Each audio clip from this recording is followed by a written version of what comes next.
Good morning, everyone. Welcome to another fun and exciting video lesson in statistics and probability.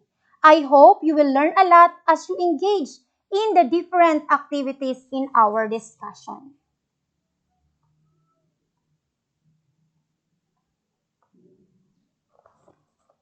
So today, we're going to discuss all about the rejection and acceptance region in hypothesis testing.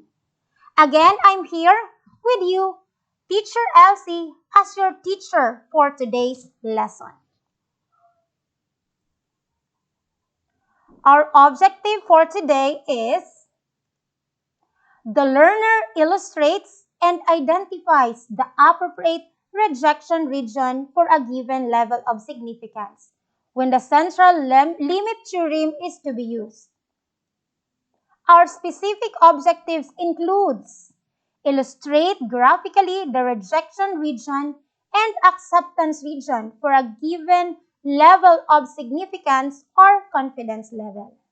Also, given two value with a level of significance or confidence level, indicate if it is in the rejection region or in the acceptance region. So let's start first with the graphical representation of hypothesis testing. So we have two types of tests. We have the two-tailed test and the one-tailed test. In a two-tailed test, the graph in the normal curve, since it's two-tailed, the tail is found on both sides. One tail is on the left and one tail is on the right. Then, this is our confidence level, 1 minus alpha, and found on both sides is the level of significance alpha divided by 2, since we have two-tailed. In a one-tailed test, we have right-tailed. As the term says right tail, the tail is found on the right side of the normal curve. This is our confidence level, 1 minus alpha, and our level of significance, alpha, is found on the right part of the normal curve. Another one-tailed test is left-tailed. As the term says, left-tailed, the tail is found on the left side of the normal curve. So, this is our confidence level, 1 minus alpha. And this one, our level of significance alpha, which will not be divided because it is only found on one side of the normal curve. Let's discuss about two-tailed test. So, two-tailed, it has tail on both sides. So, as you can see, that area, white region, is what we call as the acceptance region. That is unshaded. While these two, on both sides, that is our rejection region. Two-tailed or non-directional, the probability is found on both tails of the distribution, as you can see. In a one-tailed test, specifically right tail, that means the shade is found on the right part of the normal curve. The unshaded part, the color white, is our acceptance region. While this one is, of course, our rejection region in a right-tailed test. One-tailed, right tail, the probability is found at the right tail of the distribution. Another one-tailed test is what we call left tail. As you can see, the tail is found on the left side of the normal curve. So that will be our rejection region, And this one is our acceptance region. So in a one-tailed left tail, the probability is found at the left tail of the distribution. Let's have now a question and answer. So for a 95% confidence level, what is the value of our alpha or our level of significance? So I will give you 5 seconds to answer. Time starts now.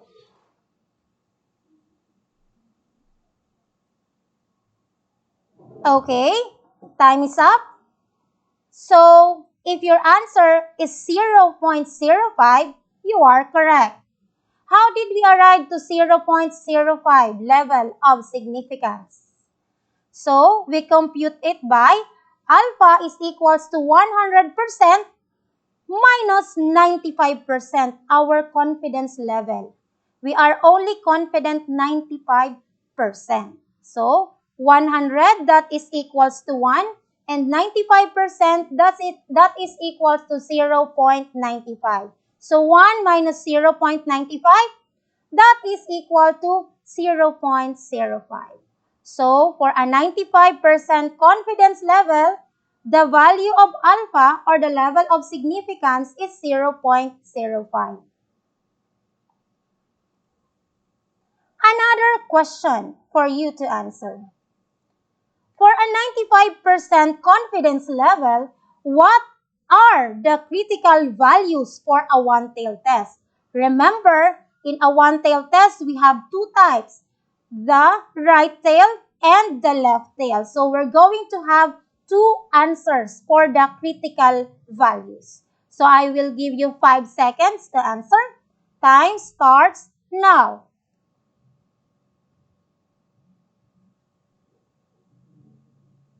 Okay, time is up. Let's check.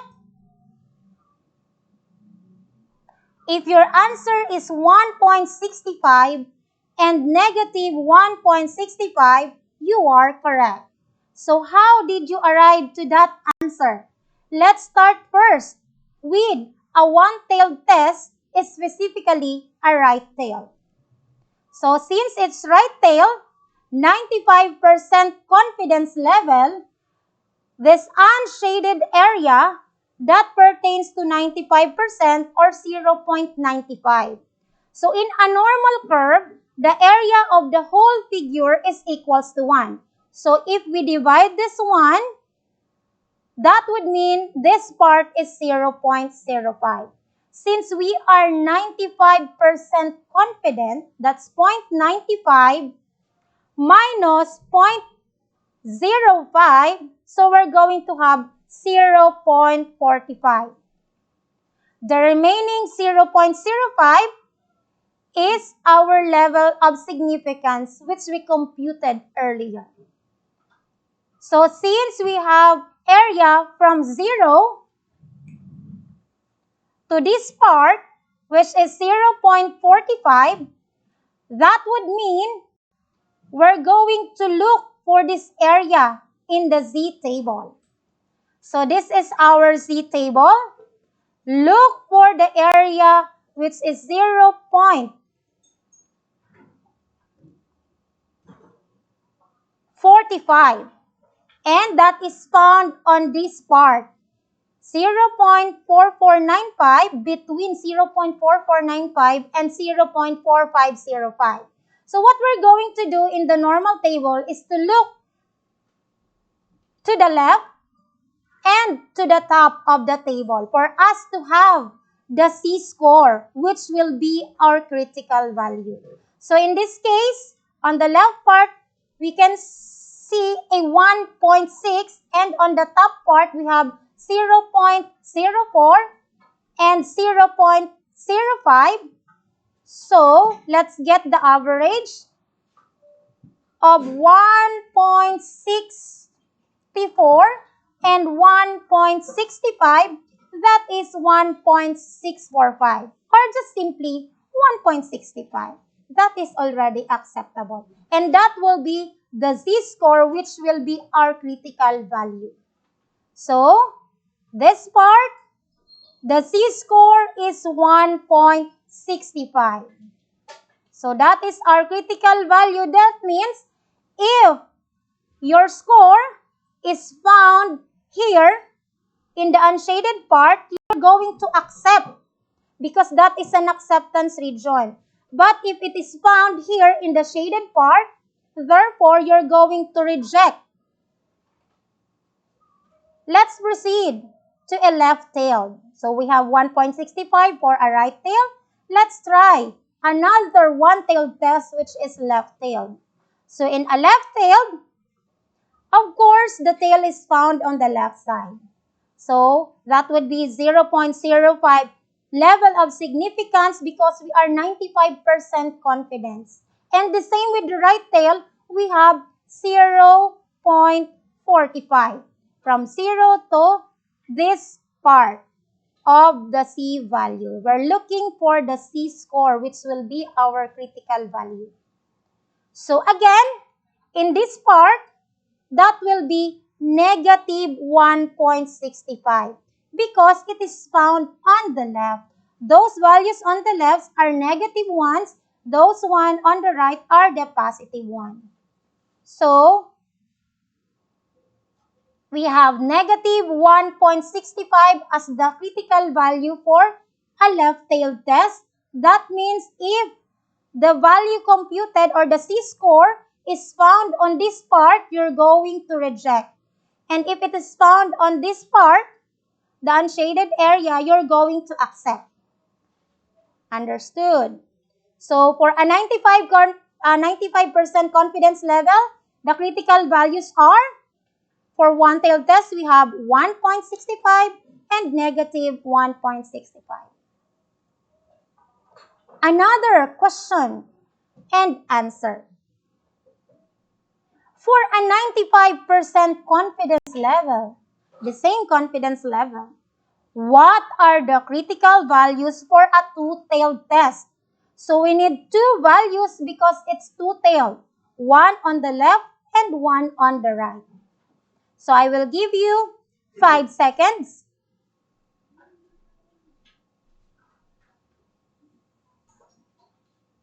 Time is up.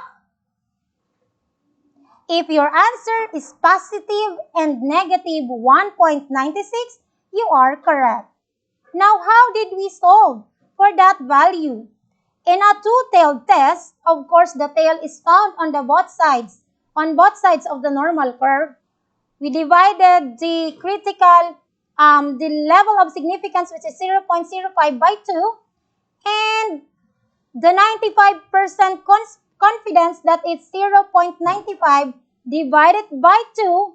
So one part is 0.475 and the other half will be 0.475. So look for that in the Z table for us to identify the Z score.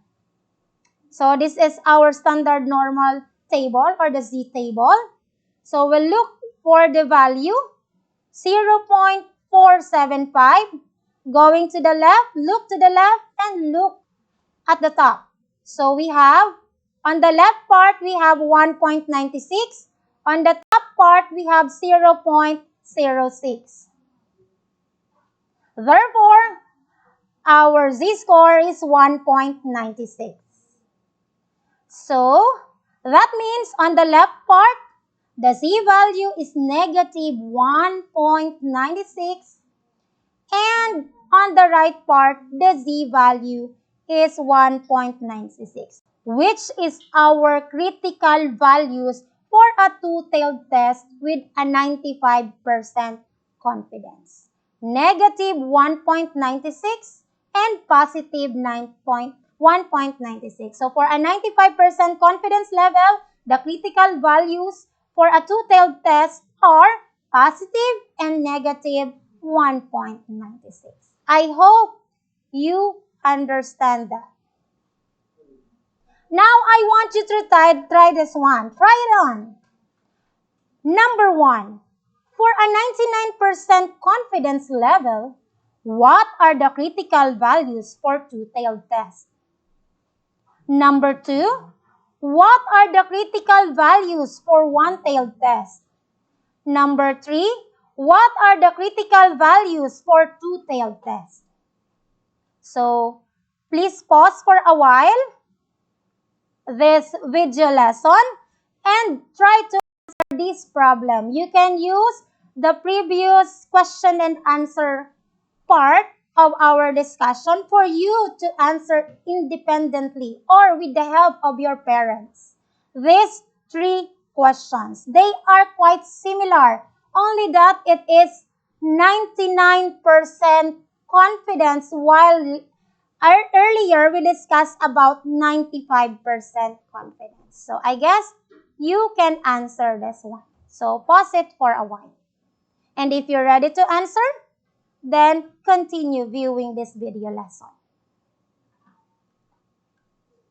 Are you now ready to check your answer?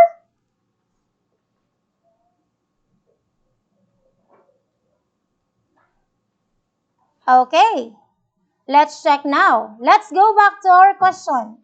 For a 99% confidence level, what are the critical values for a two-tailed test?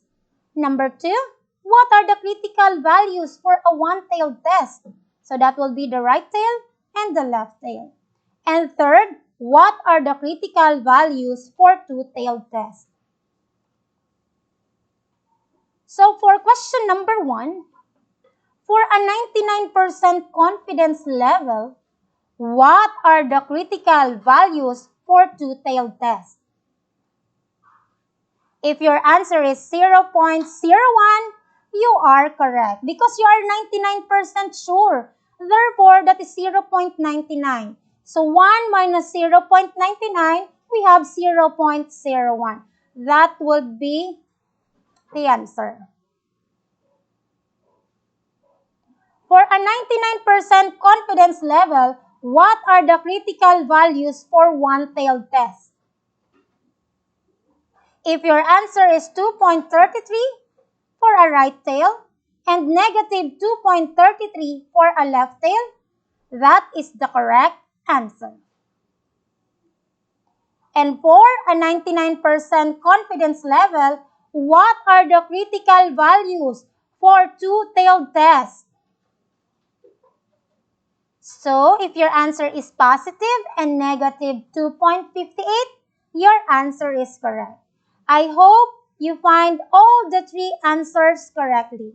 A round of applause to everyone. Let's have a good job clap. So, that will be GOODJOB. Good job. Good job. Okay, good job to everyone who got those answers correctly. Now, let's sum it up. What we have in our activity. So based from the previous activity and discussions, gather important information and fill the table with the missing data. So the direction is fill the table below with the appropriate or correct data. So this will be your table. So the confidence level, we have confidence level, we have 95% confidence. Therefore, our level of significance is 5%. Then, our confidence level of 99%. So, what you're going to do is to write the critical values for a two-tailed and one-tailed test. For a two-tailed test, we need the positive and negative. For a one-tailed, if it is left tail, that will be negative. If it is right tail, that will be positive.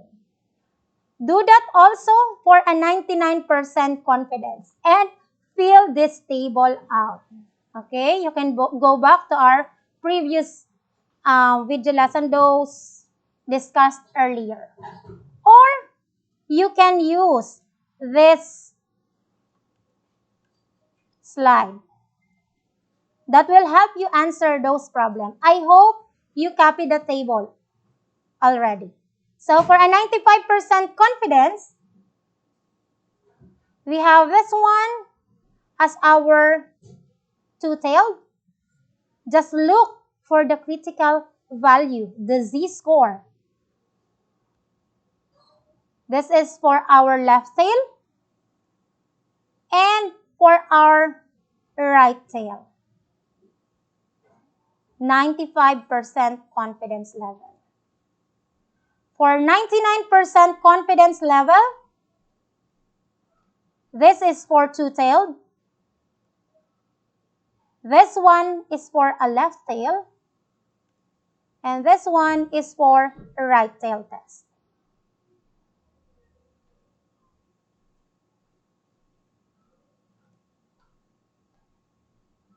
Are you done?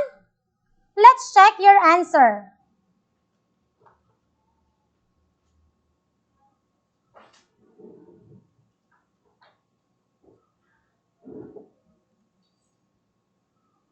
Again, this is our table.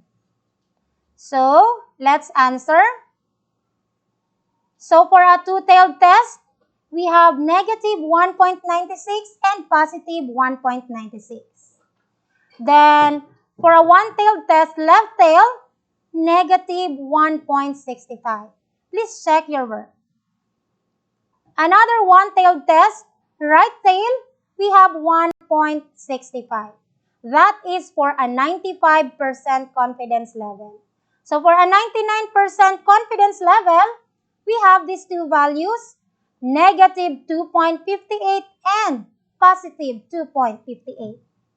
For a one-tailed, specifically left tail, we have negative 2.33 and 2.33 for our right tail. So please check each item and record your score in your journal. So count the number of check over 8. Then write our topic for today, which is about the rejection and acceptance region of hypothesis testing. You're done? Now, let's apply what you have learned. Apply it. So, given a problem, we have a z-score of 2 and we are 95% confident. We have 95% confidence level and it is two-tailed. This is what you're going to do. Number 1, draw the normal curve. That is very easy. Number 2, locate the z value. You're just going to locate where the z value, z, which is 2, in the normal curve. And then, indicate if the z value is in the rejection or in the acceptance region. So, let's draw the normal curve. That is a normal curve for a 95% confidence level. We are confident 95% and 5%, 0.05 divided on both sides. So again, what is found on both sides is our rejection region. And this one, the unshaded part, is our acceptance region. So our critical values for this two-tailed test, which is 95% confidence, is negative 1.96 on the left part and positive 1.96 on the right part. Now, I locate the z value. Our z value is 2. Where can we find 2 in the normal curve? It is found in this part.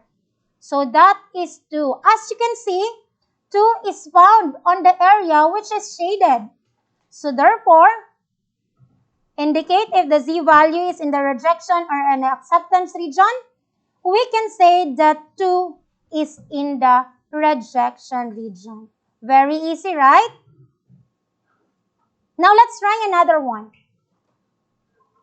Given a z-score of negative 1.33, 99% confidence level, and it is left tail, therefore one-tailed, left tail. Do the following. Number 1, draw the normal curve. Let's draw the normal curve. Okay, this is our normal curve. Since it's left tail, the tail is found on the left part of the normal curve. We are 99% confident. So therefore, we have an error of 0.01. So, this one is our rejection region, and this unshaded area is our acceptance region. Our critical value is negative 2.33, which will indicate whether we're going to accept or reject the z-score.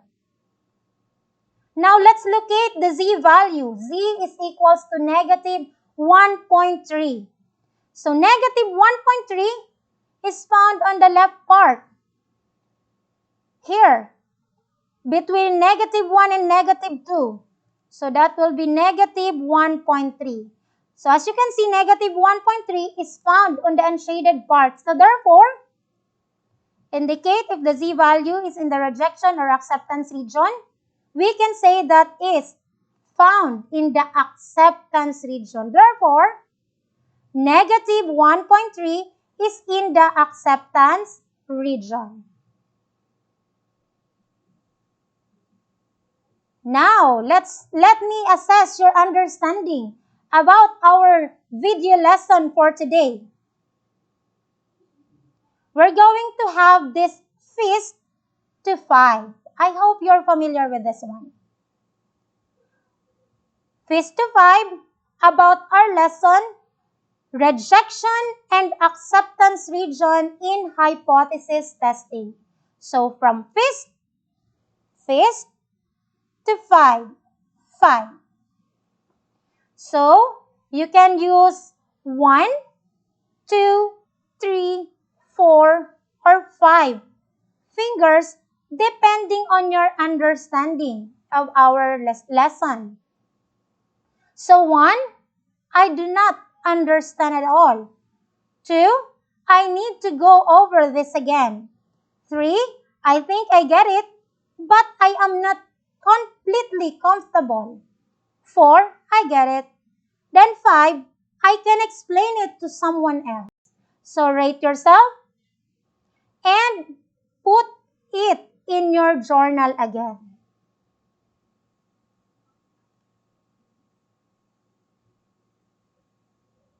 So now, let's have a paper and pen activity. So this is found in your activity sheets, the one I sent to you. For each of the given set of data, do the following. Draw the normal curve. Locate the z-value. Indicate the z-value if it is in the rejection or the acceptance region. So, please answer in your activity sheets, and you can use additional paper for your solution. So these are the problems. We have 5 problems. So I hope you will get all the correct answer. If you have difficulties, you can view again our video lesson. Start from the very beginning. Now, as an our agreement, so answer this question. What decision can you associate with the C-value if it is 1.69? At 95% confidence level, two-tailed. So take note, our C-value is 1.69. We are 95% confident, and that is a two-tailed. So, this is what you're going to do. Draw the normal curve, locate the z-value, indicate the z-value in the rejection or in the acceptance region. You're going to put this one in a long size bond paper. Make your drawing beautiful so that you can have a better score. Your reference can be the internet or this video lesson that I sent you. So that would be all. So I hope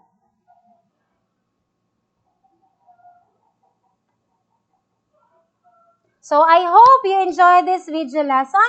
If you have questions, just message me in my messenger or call or text me in my cell phone number. That will be all. Thank you.